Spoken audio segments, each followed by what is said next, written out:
Hi everybody, this video is going to be about finding inverses from graphs. If you haven't tried the problems that say try these problems, stop the video and go try that now. We're going to start talking about this function y equals f of x, and first I'd like to analyze it a little bit.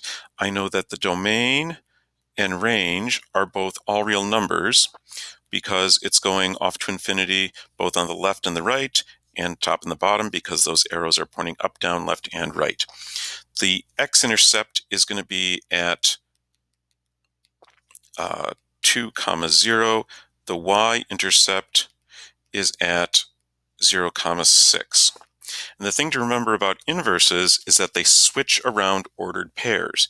So the x-intercept is going to be 6, 0, because I'm switching around 0 and 6. And the y-intercept is going to be 0, 2, again, because we switch around the 0 and the 2. So if I graph those 2 points, and then graph the entire line based on that, I just draw a straight line through there. That orange one is the inverse, and we say that that's y equals f inverse of x. We're just switching around the ordered pairs. For this one, y equals g of x, we can do the same kind of thing. Let's identify some important features.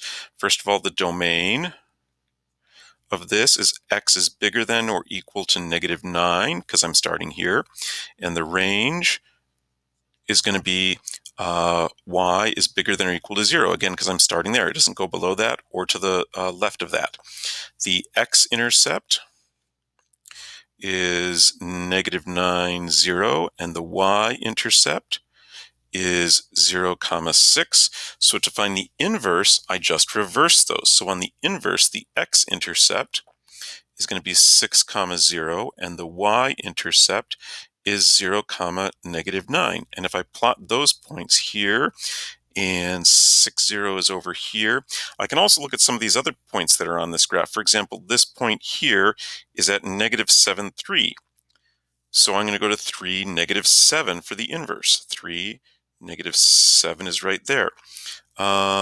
This point here on that graph is at 7, 8, it looks like. So I'm going to go to 8, 7 for the inverse, 8, 7 for the inverse, and the inverse graph is going to look something like this. And I want you to notice also that the domain is now x is bigger than or equal to 0, and the range is y is bigger than or equal to -9, because the inputs and outputs switch, the domain and range switch also.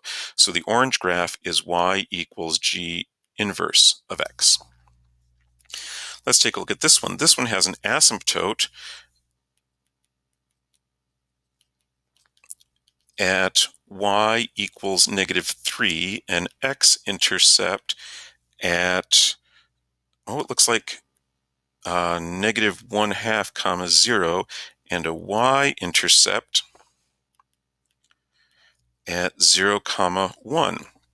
So on the inverse, everything gets switched around. The x and y's, the inputs and outputs, get switched. So the asymptote is now at x equals -3. The x-intercept is going to be 1, 0, because I'm switching those two around. And the y-intercept is going to be at 0, -1/2. So I'm going to plot those first. Here's the asymptote. And the x-intercept is 1, 0, and the y-intercept is 0, -1/2, so it's down there. I can plot some of these other points. This looks like 1, 5, so on the inverse it would be 5, 1. This point here looks like